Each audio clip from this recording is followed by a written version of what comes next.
I'm a director within KPMG. My company was acquired by KPMG to help them manage risk, opportunity and reward around identity. So how do we identify things, people and services that are going to work within these services?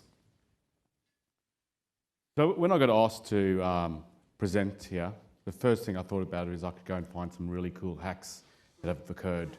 But I realised that that's a pretty easy thing to resolve. So I'm not going to talk about the latest iPhone that got hacked or TV, fridge, boat, you name it, that got hacked. Rather, I'm going to focus on IoT, the physical world and the digital world, and how identity links those elements together, how these things control our lives, and the data that it collects is very valuable. And what an important role identity has to play in this. And whilst I was doing my research, I came across a fantastic little cartoon, but I couldn't find it after I was putting my agenda together. And so I thought I'd just talk about it. So imagine two guys sitting in a control room using that wonderful technology that Kevin's little company invented, where they're zooming in and out. And one operator turns to the other and says, "Is the building on fire?" The second operator looks down and goes, "Yes, it is. How did you know?" He said, "Well, Google just tried to sell me health insurance and a fire extinguisher." So that kind of just realises that identity and your preferences are extremely important.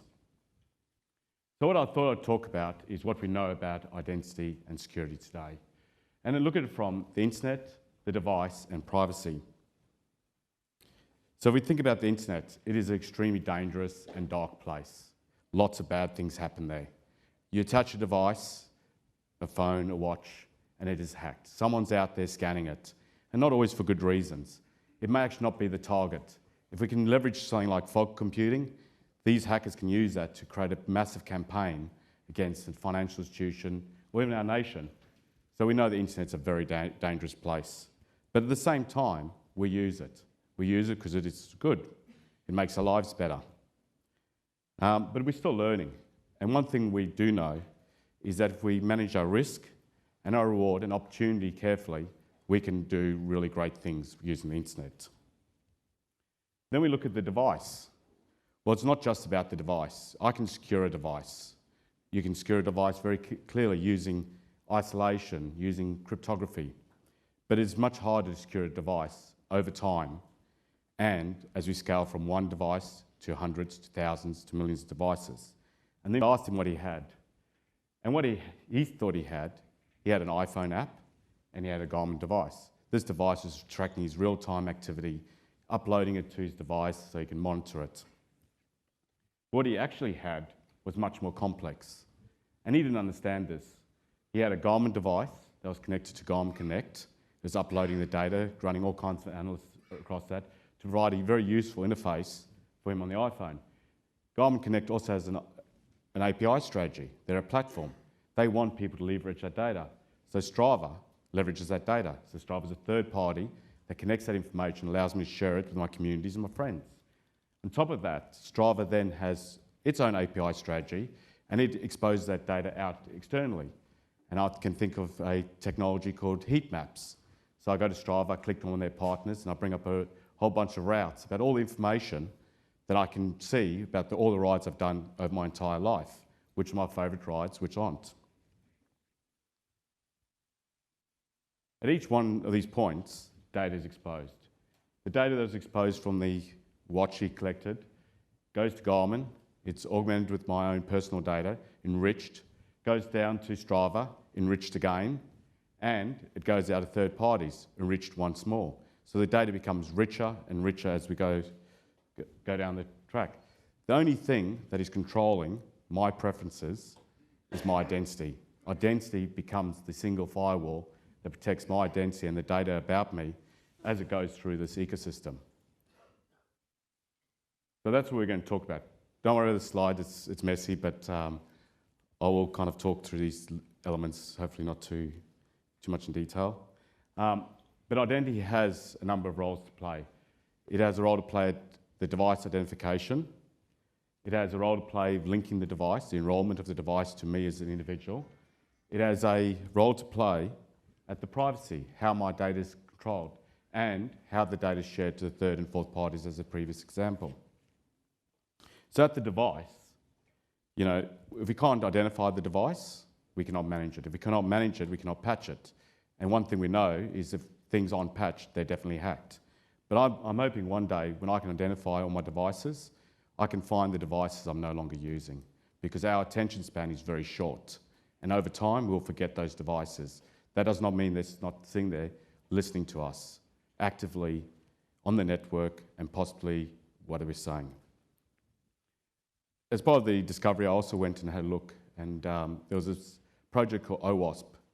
It's the Open Web Security Application Project, and they published a top 10 list of vulnerabilities and for IoT devices. And one of them was that people are still embedding usernames and passwords into devices. I thought we had gone much further than that. There are many standards out there, such as OpenID Connect, OAuth, and maybe some of the emerging stuff from Intel that's going to assist you with that. So identity has a clear role there, and we cannot just go back to what we know about username and passwords. Then we link the user to the device. This process normally requires you to go in and fill in a whole bunch of services. And you really require a strong identity management system to collect this information, bind that user to the devices, and to maintain that relationship over time. Privacy. How much should be private? And what should be collected and shared with consent? Identity management and identity management technologies are the key enabler here. They enable you to set your sharing preferences and enforce them. And thirdly, as you go out to the third and fourth parties, identity management standards are the way that things are shared. And there's a few standards emerging, but the one that's really interesting is UMA, User Managed Access. So I'm now starting to push all my customers to push their authorization out to the users themselves to make those decisions. If we look at an identity management system and what it entails these elements. And this is an identity system to support an IoT platform. And it should have a single view. In one place, I should see all the devices that are registered with this particular vendor. And the vendor is not just the device manufacturer. It could be a bank, because they're utilising these services. What devices have I registered to Garmin Connect, to Strava? How is my privacy enforced? What does my profile look? How open should it be, and what features and security? So if we look at the privacy, I think any identity management system should be built with a privacy-first capability. Consider privacy as the number one element that your service should be providing. And I encourage you once again to go look at UMA. The profile. How rich does your profile need to be about the user and the device and the information that's been collected? Because there's a fine line between a great service and being really, really creepy. So worthwhile just thinking about those elements. When you talk about openness, I know that there's a whole bunch of closed protocols and a whole bunch of protocols around identifying services. But if you're going to share this data out to third-party aggregators, open standards are really important. I think most organisations would have some idea about web APIs. So adopting web APIs, OpenID Connect, OAuth, UMA, they're kind of the standards that are kind of emerging in the identity space that can be leveraged. Also, when you're putting in your identity system, realise that you're not going to build everything first go. It's going to be required to grow with your business, work on your critical features. Hopefully privacy is the first one. And security. Make sure your identity system is secure, use the right cryptography, right security controls around it. So I'd kind of raced through the identity space. There's a lot more to it, a lot of technical, and I'm happy to go into quite a lot of detail about the technical elements with people. But it is going to be an exciting time. We are going to have to realise we're going to have breaches, and it's very important to understand how we're going to respond to those breaches. So have a plan in place to respond to those breaches. Data is extremely valuable. From an IT vendor, and I said these aren't just the manufacturers, these are the people leveraging the services. There are going to be lots of new ideas, a lot of service and opportunities, but reputable companies will always ensure that security, privacy, and access management, identity management, is critical to their service and their success.